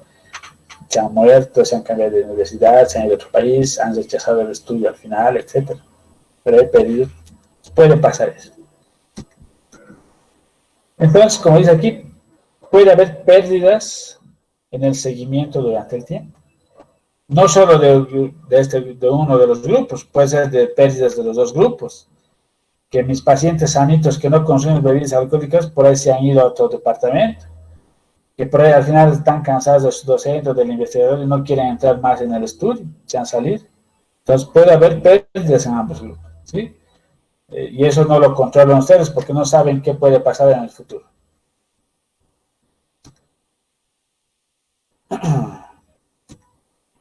Ahora, después de un X tiempo, hoy 2020 estoy teniendo mi grupo de segundo años que consumen bebidas alcohólicas sanitos y otro grupo que son sanitos y no consumen bebidas alcohólicas. Bueno, cuando estoy en quinto año, en 2020, 21, 22, el 2023, ¿sí? Me pondré fecha del 2023. Yo los voy a buscar en sus cursos el 2023 y bueno, diré cuántos de estos sanos han desarrollado la enfermedad, que han estado expuestos al consumo de bebidas alcohólicas. ¿Cuántos de estos sanos que estaban expuestos al consumo de bebidas alcohólicas no han desarrollado la enfermedad? ¿Cuántos de mis sanos que no han consumido alcohol o bebidas alcohólicas han desarrollado al final una enfermedad? ¿Y cuántos de mis sanitos que no han consumido bebidas alcohólicas no han desarrollado la enfermedad? Entonces vean, por eso se dice que es prospectivo, parten del factor de riesgo hacia la enfermedad y que en el transcurso de ese tiempo puede haber bajas o pérdidas o malos controles, al final pueden ser los mismos números, ¿no? Pero por ahí no hay malos, hay pérdida del control. Entonces puede pasar muchas cosas en el medio. Es mucho más confiable, ¿por qué? Porque ustedes están haciendo el seguimiento personalizado, ¿no es cierto? Ustedes están recolectando los datos hoy, van a recolectar los datos mañana, pasado, el siguiente año. Entonces, no hay ese sesgo de que otro recolector de datos lo haya falsificado, haya errado, etc. Entonces, se disminuyen esos sesgos o esos errores estadísticos. Entonces, por eso es mucho mejor que los de casos y controles, ¿sí? Ahora, ¿por qué es observacional? Porque el investigador no está diciendo, ustedes, este grupo me va a consumir bebidas alcohólicas, y este otro grupo no. Entonces, no está influyendo el investigador para decir que consuman bebidas alcohólicas. Entonces, yo solamente he identificado quiénes son consumidores, o que pueden ser consumidores, y quiénes no. Entonces, los estoy siguiendo a lo largo del tiempo. Seguramente los seguiré en las fiestitas del 21 de septiembre, en algún carnaval, si es que están en la facultad, y diré, bueno, tal persona está tomando, tal persona no está tomando, respetan mi grupo de control y de casos, ¿sí? Entonces, esto es a lo largo del tiempo, ¿sí? Vayamos a ver con ejemplo. Entonces, es factor de hipertensión arterial, ¿sí? Entonces, voy a tener dos grupos sanos, es decir, que no tengan un accidente cerebrovascular. Ustedes tranquilamente, por ejemplo, pueden entrar al estudio. Ninguno tiene un accidente o ha tenido un accidente cerebrovascular, de isquemia, de infartos, etcétera, a nivel cerebral, ¿sí? Entonces, todos son sanitos. Pero un grupo de ustedes tiene la presión arterial elevada y otro grupo tiene la presión normal. Entonces, ya lo separo. Sanitos con presión arterial alta, pero sin enfermedad coronaria o enfermedad o sin accidentes cerebrovascular, y otros grupos sanitos con presión normal, pero también que no tienen el accidente cerebrovascular. Perfecto. Entonces, yo a lo largo del tiempo ahora iré controlando quiénes con esa presión alta me pueden generar la enfermedad como el accidente cerebrovascular, o quienes tienen la presión normal y a pesar de eso me pueden generar un accidente cerebrovascular. ¿Sí? Entonces, hago el seguimiento. Del 2020 al 2021, en un año veré. Entonces, otra vez veré que por ahí, no sé, no voy a decir, no quiero que les pase, pero X, la persona número 1 de este grupo, el siguiente mes, en octubre, me ha generado un accidente cerebrovascular. Otro paciente de este grupo, no sé, en diciembre, 25 de diciembre, no ha ido con su familia a festejar, se le ha dado accidente cerebrovascular. Entonces, así, a lo largo de este año, voy viendo quiénes desarrollan cerebrovascular. Del otro grupo igual, de este grupo de presión arterial normal, no sé, en carnavales de febrero de 2021, justo le ha dado un ACV. Bueno, porque a pesar su presión estaba normal, pero ha desarrollado ACV. Entonces voy viendo a lo largo del tiempo quiénes me van presentando ACV, para que al final del 2021, diciembre de 2021, bueno, tenga datos de, al final, quiénes me han presentado ACVs. Pero también puedo tener pérdidas. En este transcurso de año, no sé, alguno se ha ido a otra universidad de Bolivia y ya no está en la San Francisco, ¿sí? Se ha ido. Cualquiera de integrantes en los dos grupos. Otros al final por ahí, no sé, han tenido una pelea en la discoteca y han caído con la nuca sobre la vereda y se han muerto. Uy, no sé, se han muerto, no hay cómo estudiar. Otros al final han abandonado, entonces no quieren seguir este estudio, pueden estar en su derecho. Entonces pueden tener pérdidas de individuos de estudio. Entonces ven que a lo largo del tiempo pueden pasar muchas cosas, desde tener o no tener el accidente cerebrovascular, o de que abandonen los estudios, el estudio como tal, por uno o XZ motivos. Pero bueno, al final tengo mis datos recolectados de los que hayan podido llegar y permanecer al diciembre del 2021. Entonces, en el diciembre del 2021 yo diré, ¿cuántos pacientes o sujetos con hipertensión arterial habrán desarrollado ACV?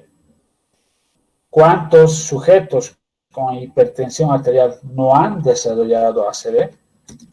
¿Cuántos de mis pacientes o sujetos con presión arterial normal de todas maneras me han desarrollado ACV? ¿Y cuántos de estos pacientes normotensos no han desarrollado ACV? Entonces, ven, en el transcurso del tiempo, seguimiento, controles, etcétera, porque seguramente en octubre de este año les he reunido a cada uno y he dicho, a ver si han tenido un ACV o no ACV, si están con presión alta o con presión normal. En febrero, otra vez los he vuelto a reunir, estoy tomando la segunda medición, o la tercera en este caso, ¿no? ¿Quiénes han desarrollado ACV? ¿Quiénes no? ¿Quiénes están con la presión alta? ¿Quiénes no? Entonces, así voy midiendo a lo largo del tiempo. Al final, por eso decimos que los estudios de corte parten del factor de exposición o factor de riesgo hacia la enfermedad. Y estos serían los más parecidos a un estudio experimental, ¿sí? Donde al final se ve eso, ¿no? Quienes sanan, quienes se enferman, quienes no pasa nada, pero obviamente ellos ya tienen intervención. Aquí sigue siendo un estudio observacional donde son netamente espectadores de lo que vaya pasando en el transcurso del tiempo con estos sujetos de estudio.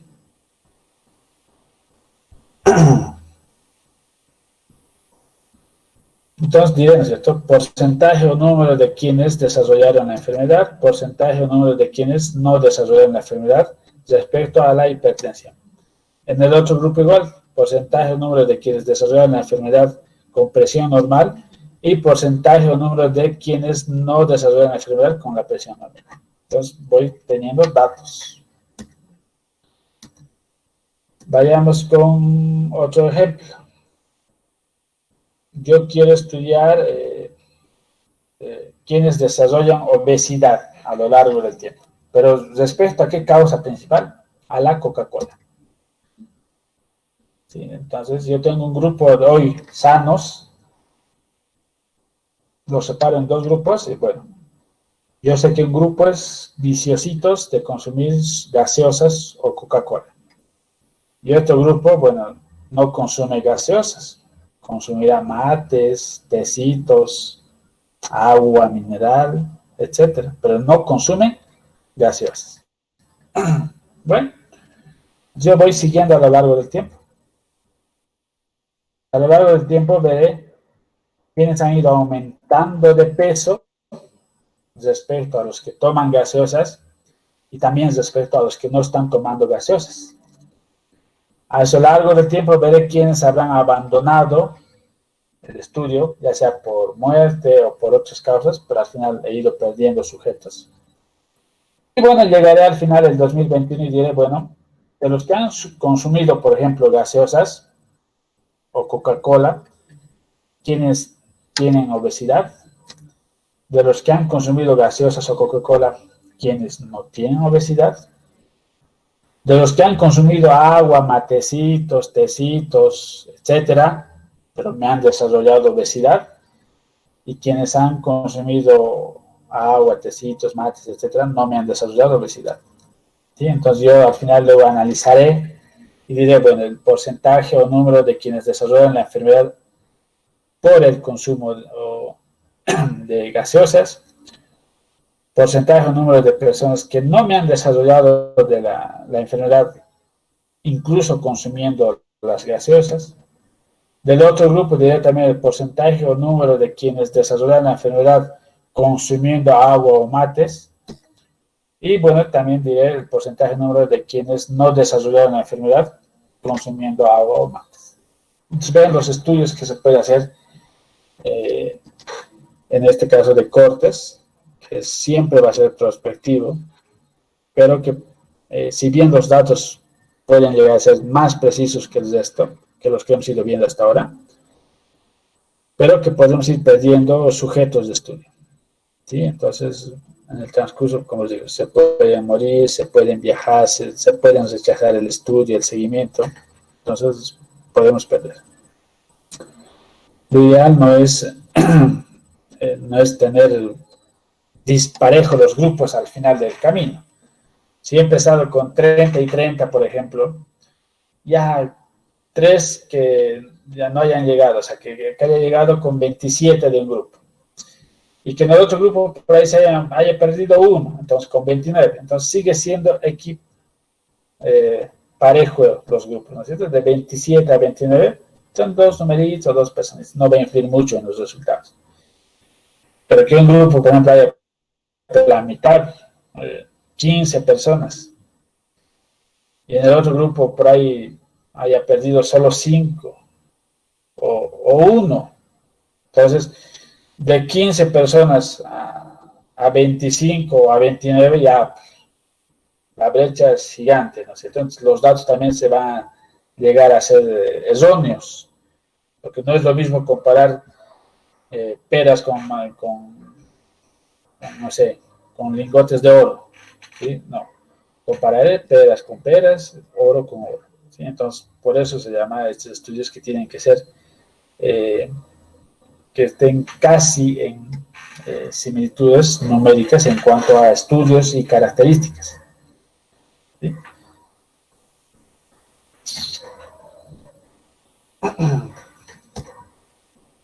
Entonces, los estudios de corte. Se parte del factor de riesgo o exposición y se va hacia la enfermedad. O sea, quiénes desarrollan y quiénes no desarrollan la enfermedad. Revisamos cómo ese factor va a influir, ¿sí?, para que se desarrolle la enfermedad. Correcta secuencia temporal para establecer asociaciones causales, ¿sí? Entonces, aquí, como ustedes están midiendo personalmente los datos y controlando, pues hay una seguridad de datos y obviamente, seguramente, no solo por decir en este caso de la obesidad, están viendo el consumo de gaseosa o no gaseosa. Tal vez estarán viendo además, no sé, consumo de comida chatarra, por ejemplo, comidas saludables o variadas o equilibradas. Simplemente, justamente para ver esa relación que puede haber entre un factor de riesgo o en algunos factores de riesgo con una determinada enfermedad, en este caso con la obesidad. En ocasiones solo hay un grupo de exposición. Se pueden analizar uno o varios factores de riesgo para el desarrollo de la enfermedad. Entonces, a veces, porque al final son personas, a veces no se puede llegar a completar. ¿Sí? Uno dice, bueno, 30 personas de un grupo y 30 personas de otro grupo, fácil, dicen, ¿no? No, a veces no es así. Es más, estos grupos chiquitos son los más complicados de encontrarlos y de que se queden en la investigación. ¿Sí? Entonces, ¿por qué?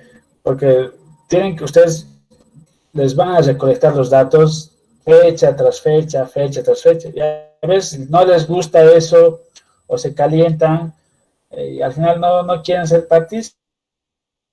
Y entonces, pues es dificultoso mientras más poquito es, pues acá es la población. Otra vez, por eso algunos países, gracias a su colaboración económica que tienen los investigadores, les dicen, yo les pago $1,000, pero quiero observarles si consumen o no consumen Coca-Cola durante un año. Perfecto, el otro $1,000 por $1,000 que me observe, ¿no es cierto? Pero eso es porque hay un fomento económico. Pero aquí, a ver, no sé a quién sea, te seguiré durante un año a ver si consumes bebidas alcohólicas o no, y luego veré si tienes alguna enfermedad. Hasta te puede mandar a cierta parte, ¿no? No te metes en mi vida privada, no quiero. Pues, y de voluntarios, por ahí hay voluntarios, pero por ahí son 5 o 6 voluntarios, entonces no se puede hacer investigación con 6 o 5, ¿no? Entonces, vean lo importante y las dificultades también de estos estudios. Por eso es que a veces solo pueden llegar a reunir un solo grupo. A veces no hay control, grupo de control. Si apenas estoy recolectando, no sé, o reuniendo, no sé, 18 personas, bueno, ¿qué más puedo hacer, no es cierto? Disminuiré seguramente mi potencia de investigación y estadística, pero al final sigo haciendo investigación en un grupo, aunque sea de 18 personas. ¿Sí? Entonces, a veces no se puede llegar a completar un grupo de control. En esos estudios, ya solo con la población inicial se puede ser usando como un estudio, se puede empezar como un estudio transversal, ¿sí? Es decir, yo con la población inicial, X, si les tomo un dato, ya es transversal, ¿no es cierto? Al final nace como transversal. ¿Puedo estudiarlos ahí? Sí, puedo terminar de estudiarlos ahí y quedarme con un estudio transversal.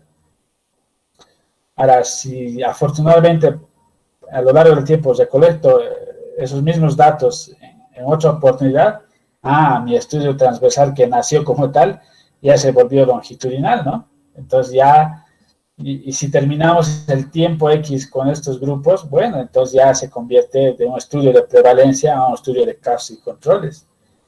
Es la misma lógica y secuencia que les decía respecto a los estudios de alcance exploratorios, descriptivos, relacionales y explicativos.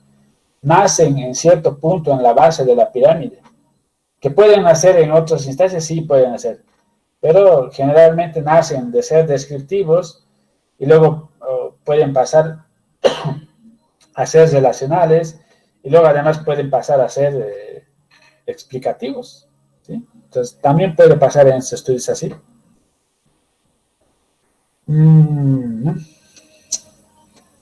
Calcula la incidencia de la enfermedad en expuestos y no expuestos en factores de riesgo. Vean que la incidencia, esta palabrita incidencia, que es número de casos nuevos, se aplica totalmente aquí, ¿no? Pero vean también la diferencia, que incidencia la puedo estudiar desde un modo descriptivo o alcance descriptivo, o la incidencia la puedo estudiar desde un alcance relacional, ¿sí? Entonces vean que incidencia no es propio de ciertos casos. Incidencia, número de casos nuevos, yo lo puedo ver desde un punto de vista observacional, descriptivo y transversal, y también incidencia lo puedo ver desde un punto de vista observacional, analítico y longitudinal. ¿Sí? Y es más, puedo verlo desde un punto de vista experimental, longitudinal y analítico. Entonces la incidencia. Entonces, vean que por eso es que vamos viendo etapas en la investigación. El alcance, los tipos, los objetivos, el problema, la hipótesis, etcétera, que todo ese conjunto les guía a saber y hacer qué tipo de investigación al final están haciendo, para que luego no estén mezclando partes por partes o haciendo evolución dentro de la metodología de la investigación. Entonces, todas esas cosas que vamos aprendiendo nos da las pautas. Dice, se pueden minimizar errores sistemáticos, a diferencia de los casos y controles, que generalmente hay varios errores sistemáticos, justamente ¿por qué? Porque aquí ustedes personalmente están haciendo la recolección de datos, ustedes están confiando en sus datos que están recolectando, ¿sí? No están confiando en otros terceros o cuartos que habrán recolectado bien los datos, habrán tomado bien los datos, etcétera, no se sabe. Por eso aquí se dice, se puede minimizar los errores estadísticos. La selección de los sujetos es por conveniencia, no aleatoriedad, otra vez, entonces no tengo al azar para formar grupos. Yo digo, bueno, este grupito va aquí, este otro grupito aquí, ¿sí? Entonces eso es por conveniencia. Entonces los datos se recolectan individualmente, como hemos estado haciendo hasta ahora, sujeto por sujeto. Son analíticos, porque voy a comparar de dos en dos variables. No experimentales, porque no estoy interviniendo para cambiar el fenómeno o no, en positivo o negativo. Y longitudinales prospectivos, porque voy a tomar más de un dato a cada individuo a lo largo del tiempo futuro. Entonces, este tipo de estudios, los individuos son identificados en función a la presencia o ausencia de exposición en un determinado factor. En este momento todos están libres de la enfermedad, ¿no es cierto? Pues estoy partiendo de grupos sanos. Y son seguidos durante el periodo del tiempo para observar la frecuencia de aparición del fenómeno que nos interesa, en este caso incidencia. Si al finalizar el periodo de la observación la incidencia de la enfermedad es mayor en el grupo de expuestos, podemos concluir que existe una asociación estadística entre la exposición a la variable y la incidencia de la enfermedad. Esto lo vamos a ver cuando vemos bioestadística en el segundo módulo, ¿sí? Que esos datos numéricos que nos va a lanzar la relación que puede haber entre variables, vamos a decir, ¿está asociado o no está asociado? ¿Está correlacionado o no está correlacionado? Y si está, ¿de cuánto además es? ¿Es fuerte? ¿Es débil? Todos esos detallitos vamos a ir viendo ahí. La cuantificación de una razón entre la incidencia del fenómeno en los expuestos a la variable y la incidencia del fenómeno en los no expuestos. Esta razón entre incidencias se conoce como riesgo relativo. Y justamente este es el riesgo relativo. Usamos la misma matriz 4x4, pero a diferencia del odds ratio, en el riesgo relativo, el análisis se le hace horizontalmente, es decir, de izquierda a derecha. Acuérdense que el caso de control se hacía verticalmente, de arriba hacia abajo. Aquí es de izquierda a derecha, es decir, expuestos, no expuestos, al final, ¿quiénes han desarrollado la enfermedad y quiénes no han desarrollado la enfermedad?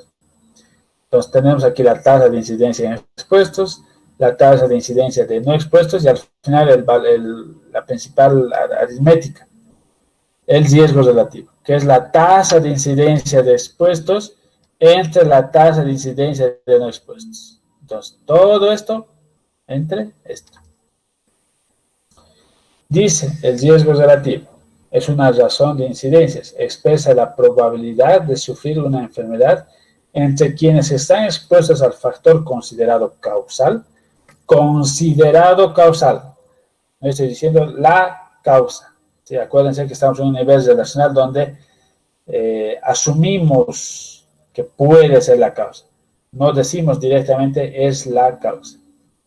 Respecto a los no expuestos. Entonces, riesgo relativo es igual a la incidencia de expuestos entre la incidencia de los no expuestos. Si el riesgo relativo, y aquí ya nos manejamos bajo parámetros, dice, es igual a 1, no existe evidencia de asociación entre factores de riesgo y el daño. Es decir, si esta división que vamos a hacer nos dice que es igual a 1, entonces puede que sí y puede que no lo que estemos tratando de investigar respecto a la enfermedad. Puede ser que la Coca-Cola produzca obesidad o puede ser que la Coca-Cola no produzca obesidad. Entonces, indistinto.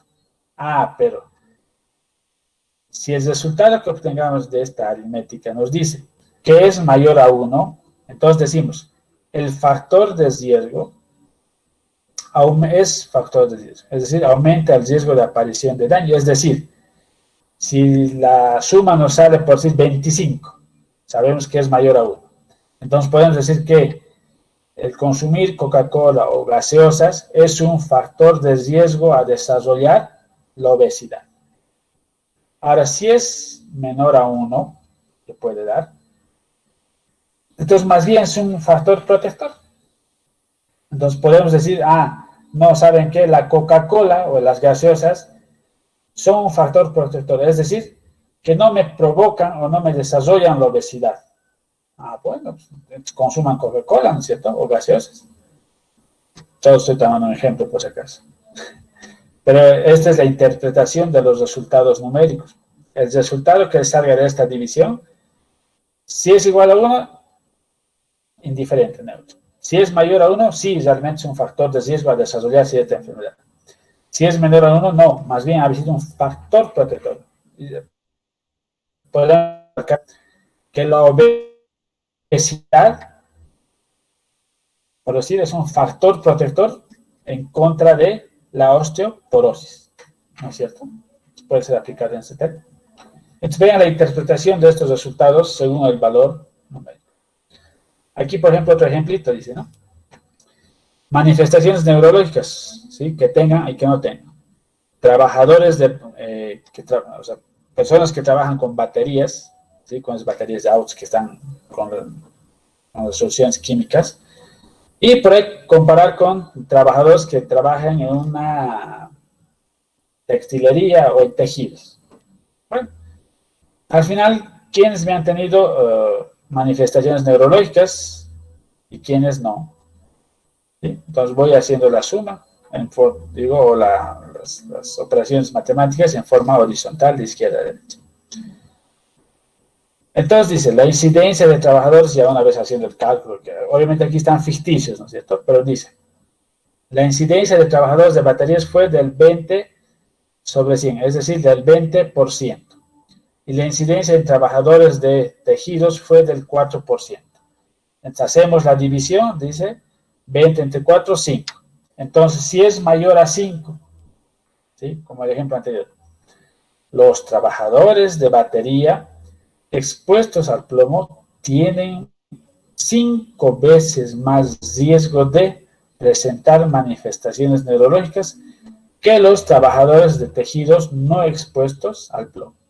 Ustedes saben que en la batería tenemos, aparte de las sustancias químicas, celdas de plomo y manejamos, y ellos a veces los reutilizan, derritiendo el plomo y haciendo los tipo ganchitos, no me acuerdo el nombre de los que ancla a las baterías para los cables.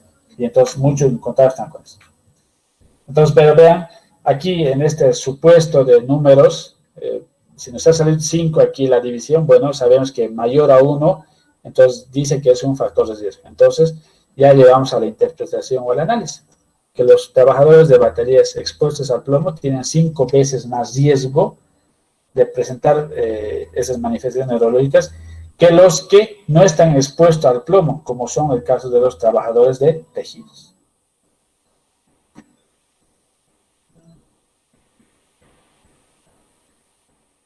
Preguntas, dudas sobre los estudios de Cortes.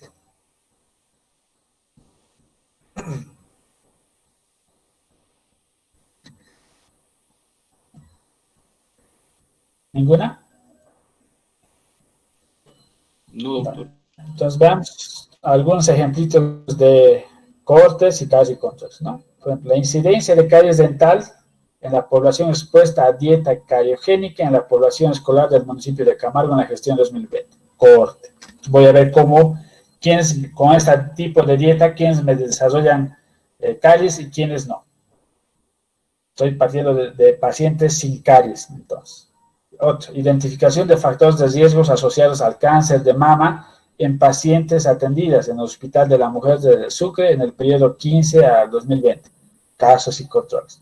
Si hoy 2020 voy a recolectar todos los datos de 5 años atrás, ¿sí? Para ver de los que han desarrollado cáncer, no sé qué factores habrán tenido, consumo de alcoholes, consumo de cigarrillos, consumo de hormonas anticonceptivas, etc. Voy a ver hacia el pasado. Otro, tabaquismo en la incidencia de infecciones respiratorias agudas en jóvenes universitarios de la San Francisco, gestión 2020. Corte, entonces, hacia el futuro. Identifico sanos primero, quienes me están consumiendo o consumen normalmente cigarrillos y quienes no. Y al final del mes o al final de 3 meses, bueno, diré quiénes han tenido algunas enfermedades respiratorias agudas, inmediatas, y quiénes no. ¿Sí? Entonces, eso podemos ir hablando respecto a ejemplos de casos y controles. ¿Dudas, consultas?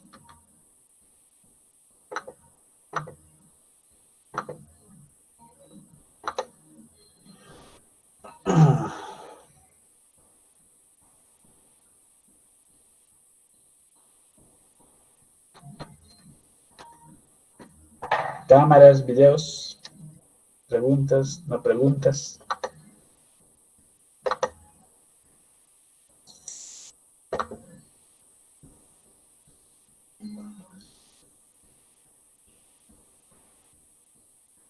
¿Nada? Claro y cristalino. Bueno, yo sé que es un poquito esa dificultad, ¿sí? Pero el refuerzo que van a tener esto respecto a esto es en cuarto, ¿sí? Porque netamente se meten a casos y controles, cortes, estas tablas 2x2, 2x4, 3x6 que van a ver, ¿sí? Estos cuadraditos que hemos visto. Entonces, pero las bases se las voy a dar ahora, porque luego, y seguramente, si es que lo toca la doctora, les va a hacer estudios epidemiológicos. Ya no estudios descriptivos y nada, ¿sí? Directamente, hagan casos y controles, hagan cortes de debate. Bueno, pues llamaremos lista, ya que todos han entendido.